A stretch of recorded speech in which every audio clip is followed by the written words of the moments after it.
Welcome back to the Alec Lewis Show. I am your host, Alec Lewis. This is episode 99, recording on Friday, July 25th. Appreciate you guys being here. Guest for you today is Paul Charchian. He of Guillotine Leagues fame, lived in Minnesota for a long time. Big fan of the team behind me. Has a podcast, Fantasy Football Weekly. Have got to know him well. Doing the Friday Football Feast for KFAN.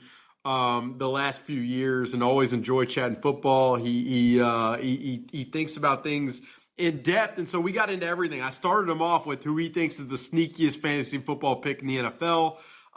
May or may not be a Vikings player. And then we talked about J.J. McCarthy. We talked about Jeff Okudah. And we got into really a lot of what I've seen through 2 days at training camp. Now I'm talking before Friday's practice, so could have drastic changes afterward, and hopefully not. But if there are those, and we need to do something in the case of emergency, we will make that happen. Enjoy the conversation with Charch. It's always very fun. If you're new here, this show is presented by First Resource Bank. It's a member FDIC bank in the Minneapolis area. They've got branches all over the place.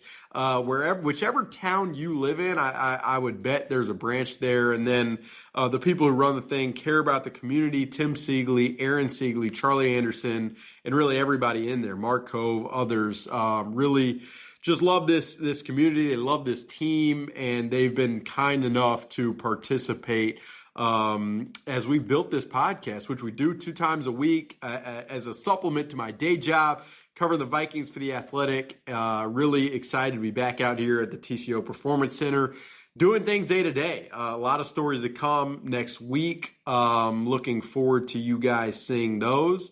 So yeah, that's the spiel for the 99th episode. We're going to be back for episode 100, likely in the middle of the middle of next week. The plans are set. Very excited for what we've got. If you've been around, you know that there's going to be a giveaway where we give two Vikings tickets to the Atlanta Falcons opener. Give a Jersey Mike's gift card and a T-shirt. So going to be fun to see who wins that thing and get to pass those off to a loyal listener. With that, let's hop right into our conversation with Paul Charchian here on the Alec Lewis Show. All right, Charch, thank you a ton for hopping on the show. How are you? How's Utah? It's warm. It's dry. Take that, Minnesota. This sounds like you guys are suffering through a pretty miserable, moist, dewy summer.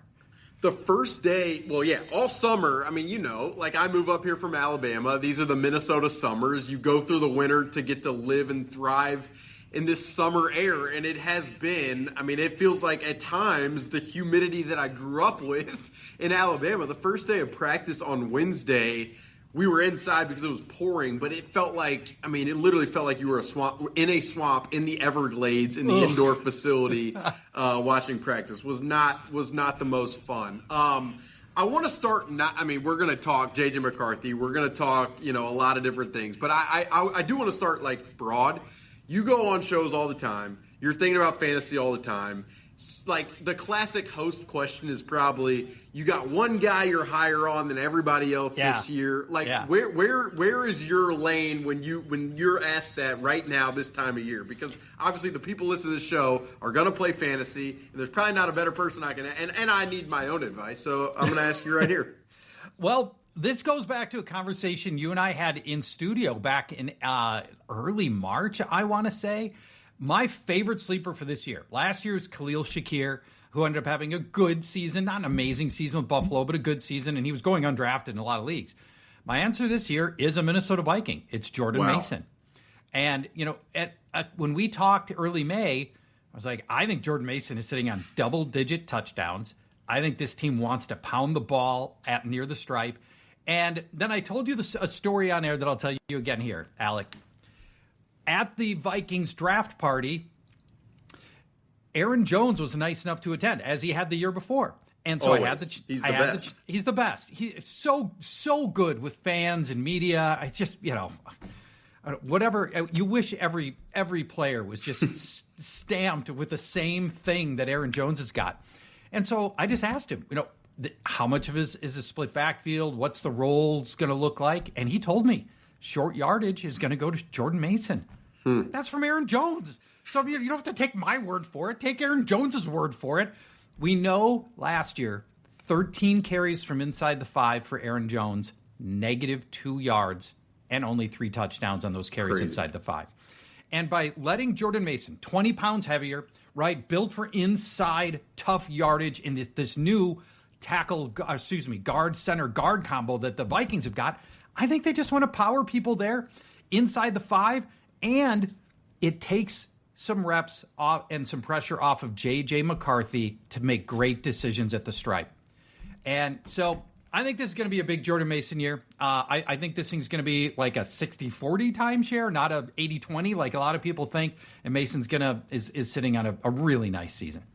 That timeshare definitely adds up to me. I'll say a couple things right off of that. It's a great pick. I mean, last year, rushing yards over expected.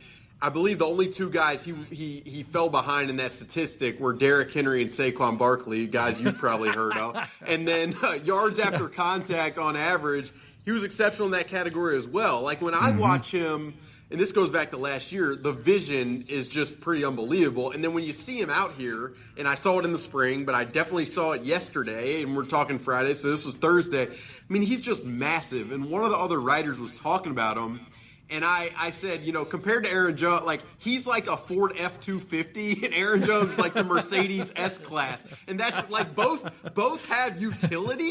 It's just a matter of like when you need each of them. So I mean, really, it's fascinating to hear that you'd pick a Viking in that category, but I like it, truthfully. Yeah, I do. And I'll tell you a quick side story. Since I assume we don't have specific time breaks and stuff like that on radio, we can kind of extend this just a little bit.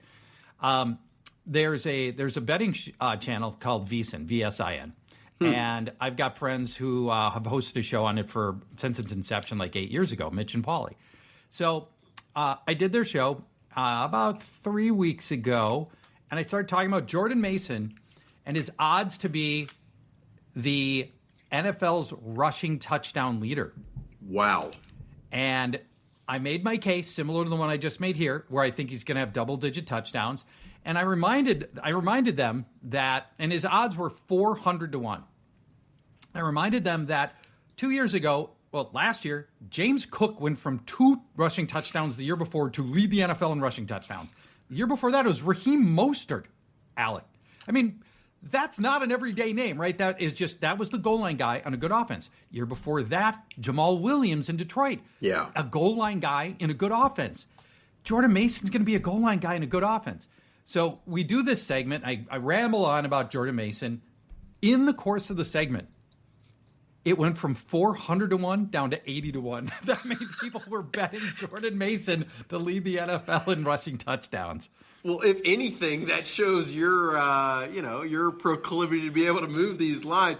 Like, let me ask you this very, there's no way to actually answer this question, but just listen to you. Let's say you got that at 400-1, and this hits, and Jordan Mason has, 12-plus touchdowns. Like, if Jordan Mason has that level of production this season for the Minnesota Vikings, I'm just trying to think myself, what would that mean for where this Viking season would be headed? That would be wild.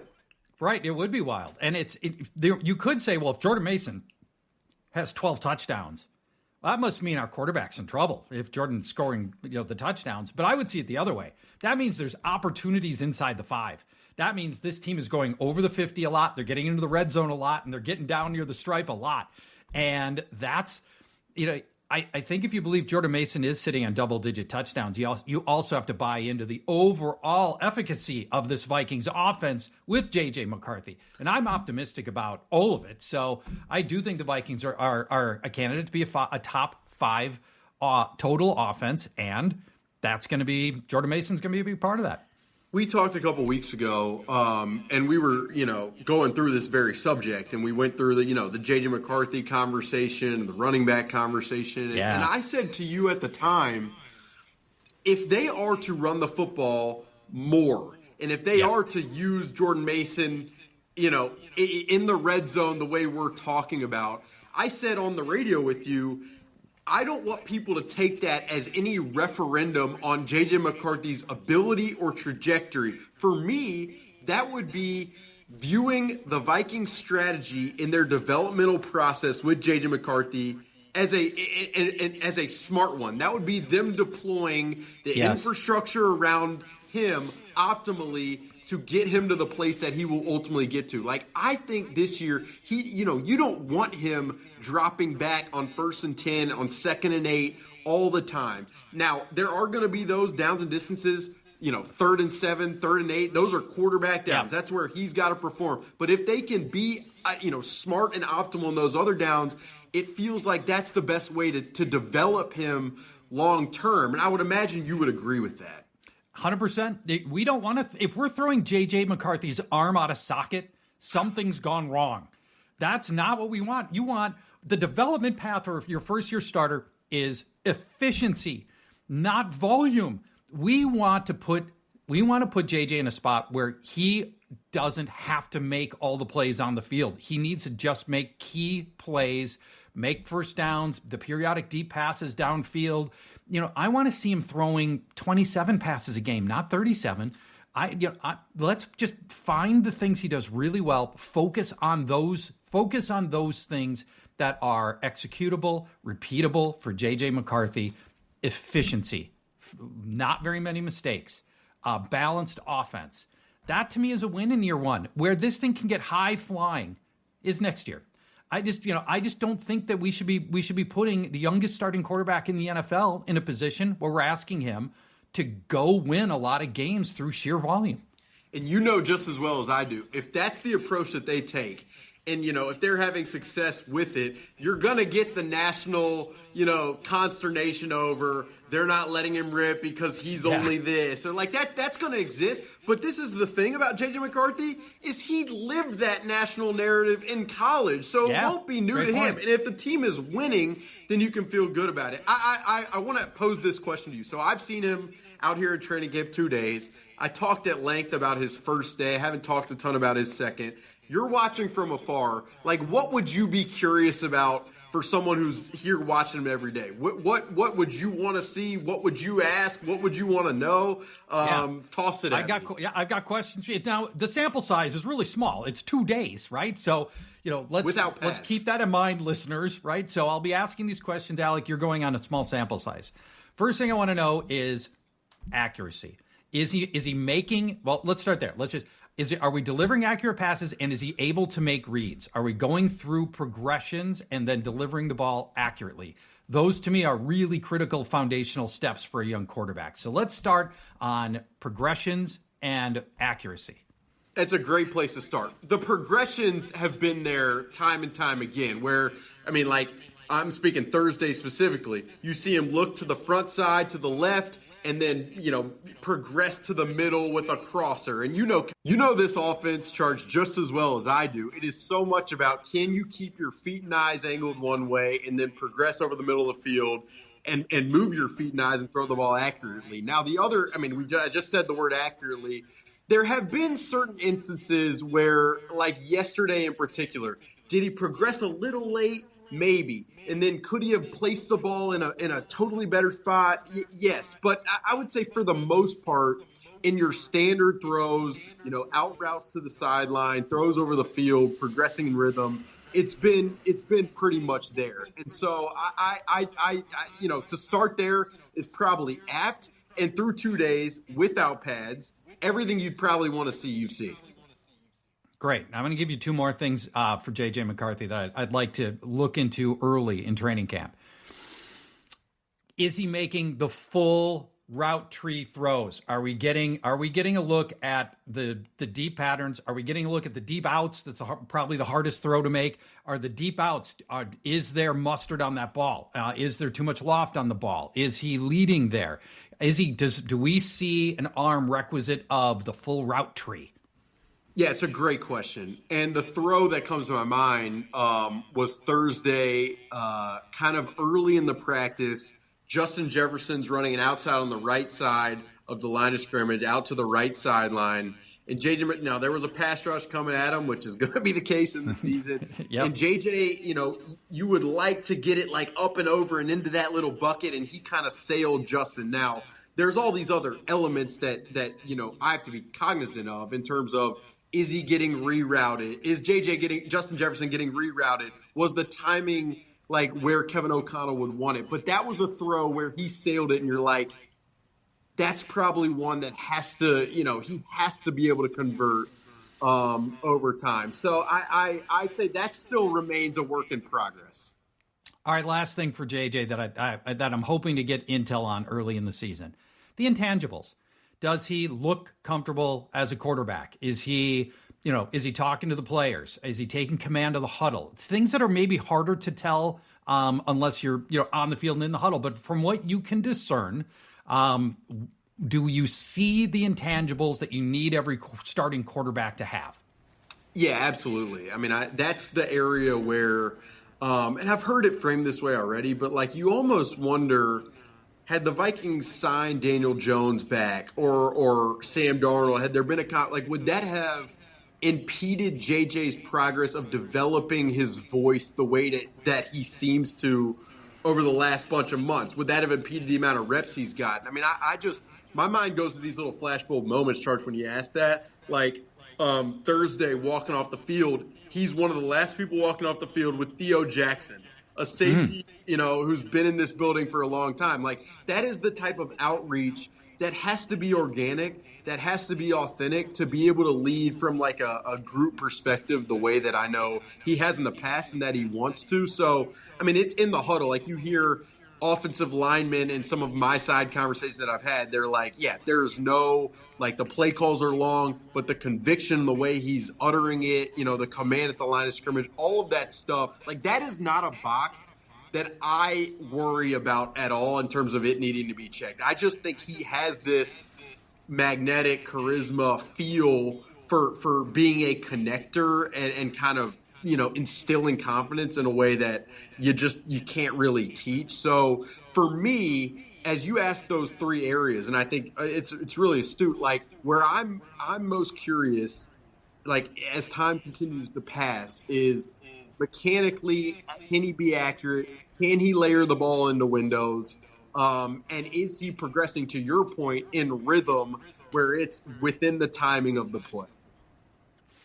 If you're okay switching over to defense, I got a bunch of guys I want to talk to you about. I mean, look, I wanted this podcast, which I host, to be. I mean, I know you're locked in, so I wanted to hear as much as possible. I told you before we started recording that I wanted to start with Jeff Okudah, but we got sidetracked, and we get to return to this conversation I was looking forward to have 15 minutes in. All right, well, let's go to Okudah and the secondary in general. So nobody's worried about this pass rush. And I feel like, and if Dallas Turner turns on the heat in year two, I mean, who knows? I mean, I'm not worried about the front seven. Let's talk about the cornerback position specifically. I want to start with Jeff Okudah. You and I were texting earlier in the week about how much playing time Okudah is going to get.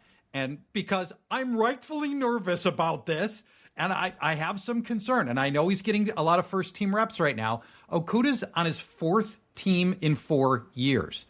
In 44 career games, he's managed 2 turnovers. That's it. Last year, in limited action, because most teams don't want him on the field very much, he fared so poorly that Pro Football Focus ranked him as cornerback 218. There were only 2 other cornerbacks in the league lower than Jeff Okudah. By the way, one was Andrew Booth, which I'll note to Viking fans. That was a big whiff. And then that was a deep cut. That hurt.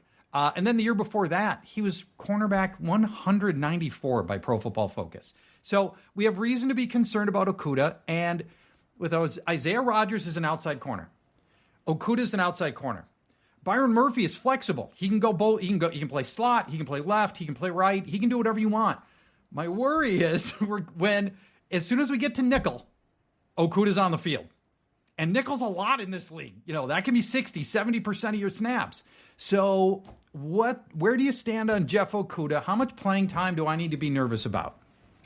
Yeah, so I'll just go back in time. I mean, before free agency, Jeff Okudah's name came up in conversations I had with people of like, this would be a guy that we'd be interested in targeting. And so, I mean, this front office and Brian Flores obviously had their eye on him.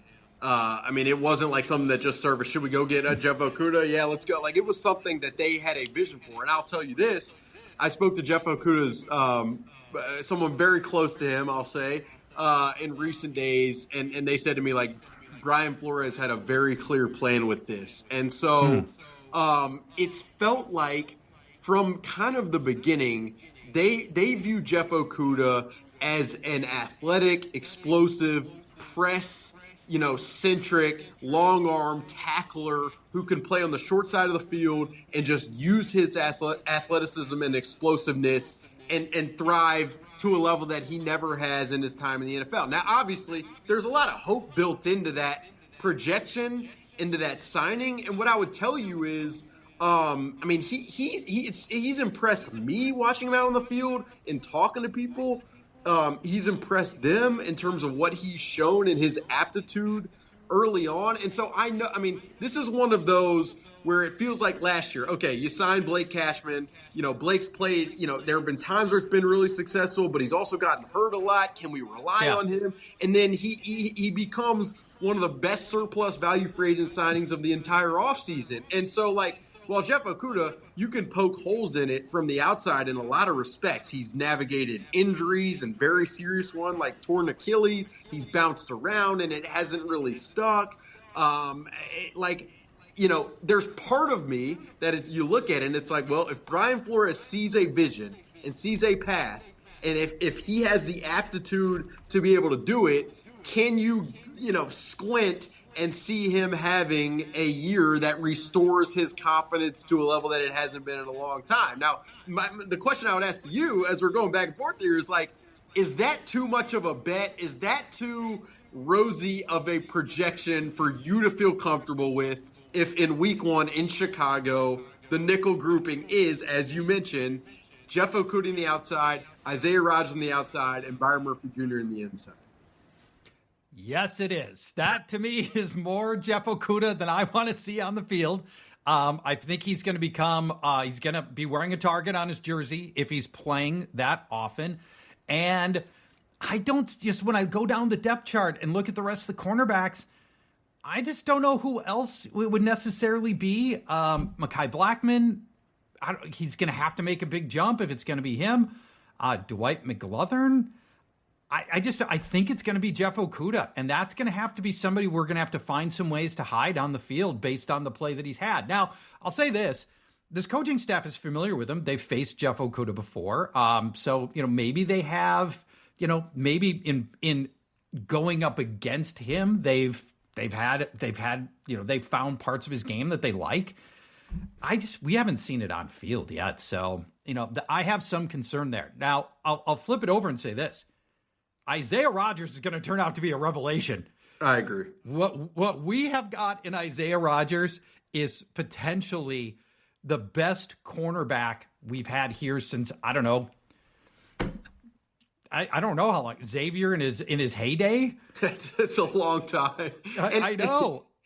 No, Isaiah Rodgers, I mean, and you probably have the numbers with you, but I've been open on this podcast and on the radio here locally and in writing. Like, when you go back and watch just the very short, brief opportunities he got last year in Philadelphia, like, it's physicality on Puka Nacua. He's intercepting Joe Burrow, I believe, down the right sideline in double coverage. And, this is very anecdotal, but when you just watch him out on this practice field, like, he has ball skills. He might be shorter in measurables, but it feels like he plays very, very big. He's versatile.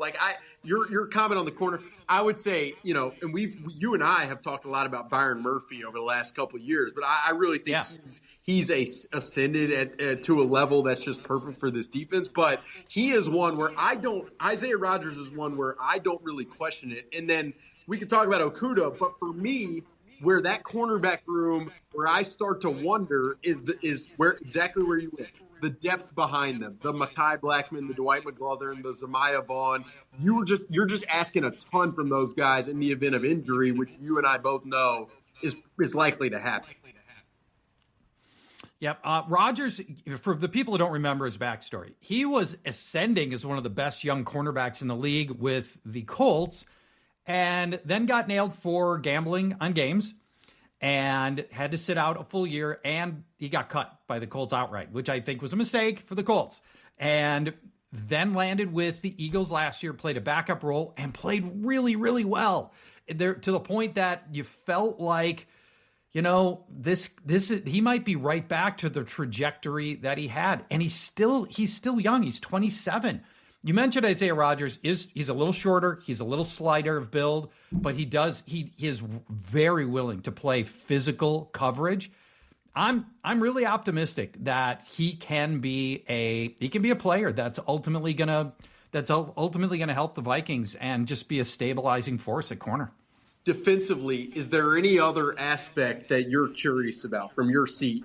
Just know, we're 2 days into camp. Is there any other aspect that, Dallas Turner, right? Dallas Turner. So, we gave up all the equity to get him 2 drafts ago. I don't say barely saw the field, but was used sparingly on the field last year. What are we seeing through a couple of days that would suggest that perhaps, hopefully, he's gotten better? The usage is going to go up more. What are we seeing through a couple of days on Dallas Turner to suggest we're going to get some return on all the draft equity they put into him? Yeah, I mean, it's a great point, and he's obviously one of the storylines of this training camp and season. I'd say from a body type, frame perspective, I mean, he looks much bigger than he did last year, and I said this on the podcast, like he was walking next to Jonathan Grenard a couple of days ago, and there wasn't a big body type drop off in a way that it felt like there had been last year. So that's a very good sign. Like, I don't want to make a ton of, lineups and everything right now, but it has felt like in the 7-on-7 drills period, he is like occupying an off the ball linebacker spot out there, which is interesting. And then, in some of the team drills, he's been running kind of as like a second team edge rusher, but I haven't gotten the sense at all whatsoever that we have seen Flores throw anything close to creative groupings that he has been brainstorming throughout the entire offseason. So I still don't feel like I have a good enough feel for how they will integrate him with this first team group the way that they want to. But I mean, again, you're right to bring it up because for the amount of draft capital they gave up to acquire him, he just has to see the field more, and or else there's going to be some very hard questions to ask. Yeah, and I'll be interested to see how they deploy him this year. It was not just as a designated pass rusher. He was in coverage a fair amount. They used him a lot of different ways, and I'm really anxious to see what they end up doing with him. And he played a lot of special teams as a side note as well. But they used him both sides of the field. They used him left, right. They used him on the end of the defensive line. They used him at the linebacker level. So, in fact, as I'm looking up the stats now, he's lined up in the slot 6 times as a slot defender. Well, the that's versatility for Dallas Turner. When I talk about those creative groupings, I mean, it will be very interesting. Like, let's say the opposing team is in 12 personnel with two tight ends and it's heavy. Can you have a thicker like off ball linebacker or even like quasi safety? Like, I know Brian, Dallas Turner is not a safety body type, but like he is rangy. He has the speed and the ball skills to be able to do it. He intercepted the pass in Seattle off Geno Smith. So, I mean, yeah, like it's easy to dream on the different types of ways that this coordinator in particular will utilize him. And I just don't feel like through 2 days, while Brian Flores is throwing a lot out there, you're seeing walked up to the line of scrimmage, you're seeing billion guys, man coverage looks dropping into 2 high safety looks. I don't get the sense that we've seen the full breadth of Dallas Turner. I want to go to you posed this question to me in one of our texts, and you said, like other than quarterback, who's the player the Vikings can least afford to lose? And I'm going to take Justin Jefferson off the table for this as well, because that's probably not. I mean, it is the obvious answer. Yes, right. But beyond those two, I have a thought. I'd be curious how you'd answer that question.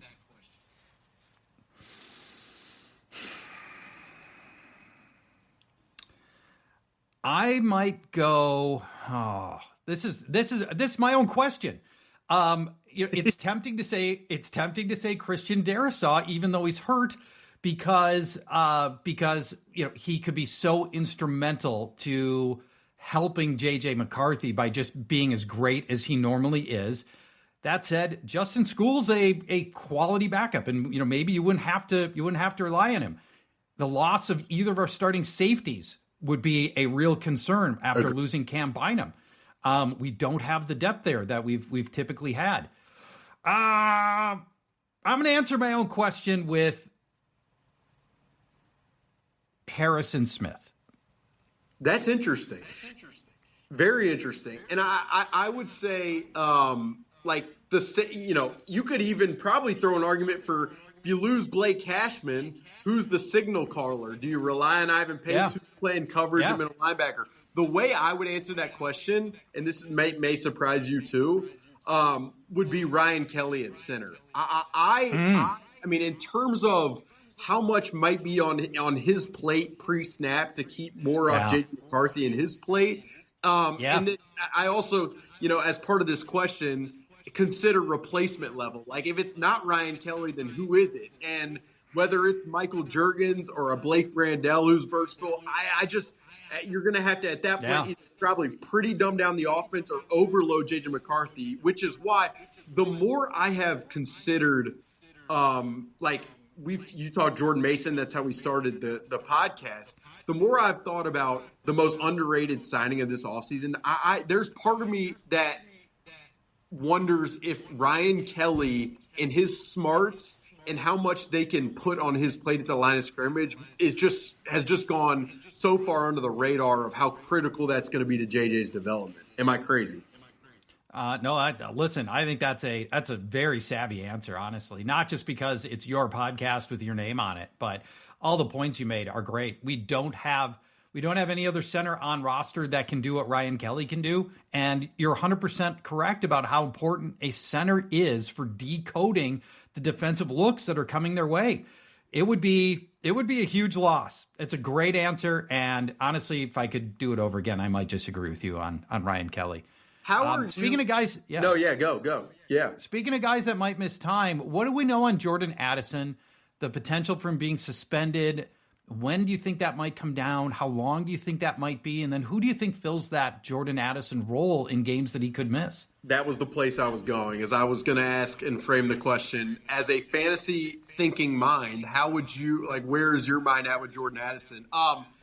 Look, I still would not be shocked if he's suspended for the first 3 games. And at that point, I would be pretty surprised if the Vikings didn't do 2 things. I would be surprised if they didn't use more heavy personnel and use 2 tight ends with Josh Oliver and TJ Hawkinson.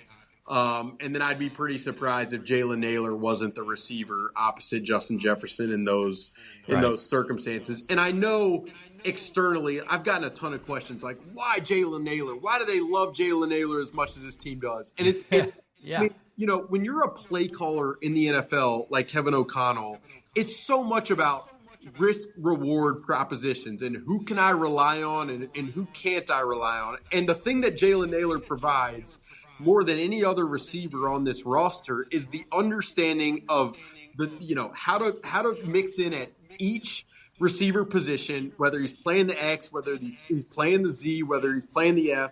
He knows the routes he has to run. He's done it in the past. And so Kevin O'Connell can rely on him to do it again. That's not to take anything away from maybe Ty Felton's potential, to take away from Rondale Moore, to take away from Tim Jones or Lucky Jackson or whoever else. That's the 2 ways that I would expect this team to move forward without Jordan Addison. And then it even throws gasoline on the importance of the run game. Yeah, for no doubt. The attack would have to be much more balanced. If we're going to lose Addison, I want it to be those first 3 weeks. Those are about, if it is going to be 3 games, that's about as easy a stretch of 3 games as this team's going to get. And so I kind of just want to tear the Band-Aid off on this. And if it's going to happen, the NFL can drag its feet so long on these things, Alec. Great. I just want them to just, let's just get this over with, get this behind us, and hope that Jordan Addison doesn't put us in a position like this again and put the team in this position again, and that he's learned from his mistakes. And I'll say he's had a great offseason, and he's put on weight. Now, is he ever going to be like Mr. Run After the Catch guy? No, but I don't know if I've said this on the podcast or in written form, but one of the areas this offense wants to squeeze more out of the orange is from a run after catch perspective. They averaged 4.9 yards after the catch last year, which was 26th in the NFL. That is an area where if you can just increase that, X amount per catch, you're just, generating more yards and more scoring opportunities. So I'd watch that. Is there anything else for you that's top of mind where you're like, I wonder from somebody who's at Vikings camp every day, standing out in the heat and getting sunburnt, what they're seeing in this area? God forbid J.J. McCarthy gets hurt or is awful. Sam Howell probably next man up. Now, of course, Sam was the starter in Washington 2 years ago with a coaching staff that would be soon to be fired. And by the way, none of them, basically, they're all out of the NFL at this point. It was a bad situation for Sam Howell. And he absorbed 1 million sacks through 1 million interceptions. It was a bad year.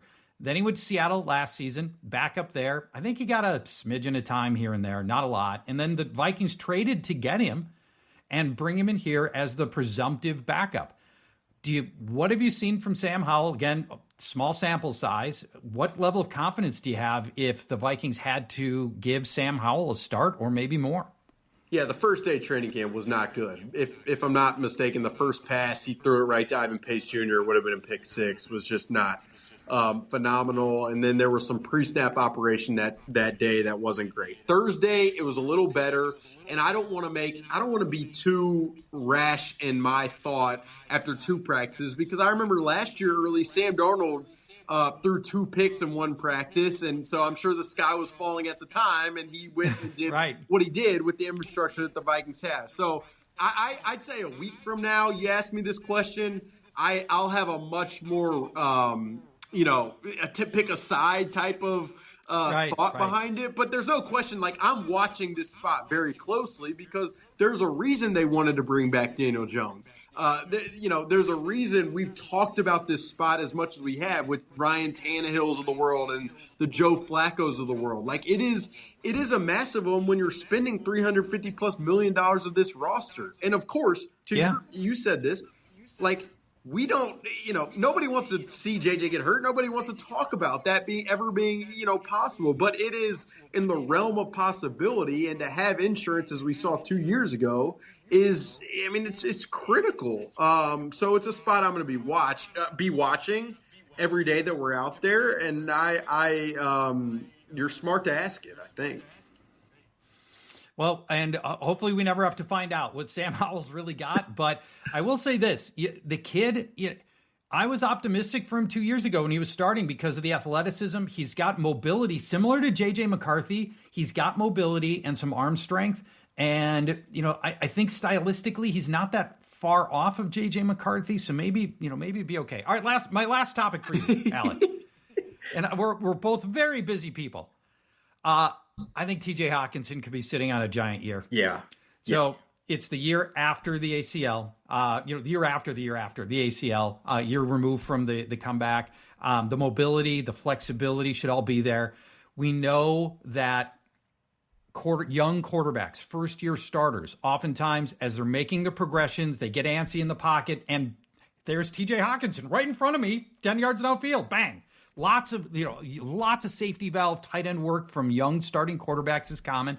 And then the last thing I'll add to this for optimism for Hawkinson, J.J. McCarthy was good enough to put Colston Loveland on a first-round trajectory at Michigan. He knows he's proven he can get the ball to his tight end position. So I'm optimistic about TJ Hawkinson sitting on a really nice season here. What do you think?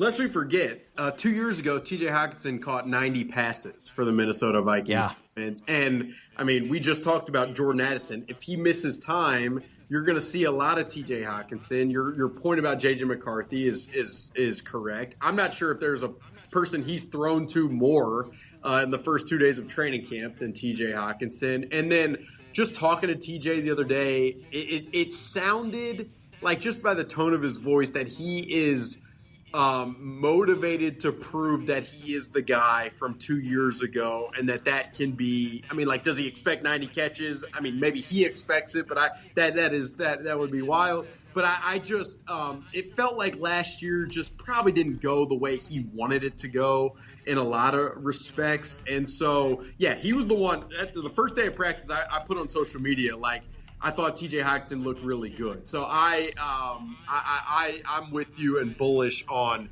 his prospects this year. And he's the type of guy, you know, if I get a call from a buddy from home or someone who's asking, you know, you cover the league, what do you think from a fantasy perspective? He's the guy I mentioned. Yeah. All right. I love it. You're the best, my man. This has been a ton of fun. No, it's great. It's always fun to catch up. We'll do it again soon. I'm glad we turned that into, you know, it was like a Friday Football Feast honorary, you tossing me stuff. It's great. It's always fun, Charch. Great to catch up. You said it. We're both busy, but we'll stay in touch and talk soon. Yeah, and I think I will see you. I think I'll see you before too long as well, and I can't wait for that. Looking forward to it. See you, Charch. That'll do it for episode 99. One more to go until we've hit 100 here on the Alec Lewis Show. I said this a lot, but just really grateful for all of you who have listened and watched on YouTube. And if you're new here, you can hit the subscribe button and all that stuff. But really, it's been so fun to build this thing and communicate directly to this passionate fan base beyond just the writing, which, I mean, those who know me know that's my first love and always will be. But the opportunity to do this a couple of times a week throughout training camp, throughout the season, it's been a blast. And you never know, how many people find it relevant or interesting or worthwhile. So just can't thank those enough who have given us the time, whether you're working out or driving or whatever you're doing, listening to the Alec Lewis Show. It's always fun. Hope you enjoyed the conversation with Charch. The report's always easy with him because he is as locked in as he is, and then appreciative of First Resource Bank for sponsoring the thing for as long as they have as well. A lot more to come. Next week is episode 100. We'll have a special guest. I promise you that. And we will also have the giveaway, which I'm looking forward to. So enjoy the weekend. If you need any Vikings updates, I promise I'll have them in print at The Athletic or online and ink. And then on social media, you can follow me at Alec_Lewis or the podcast channel's Alec Lewis Show, and you can get all your updates there. But that'll do it for episode 99. We will talk to you guys very, very soon.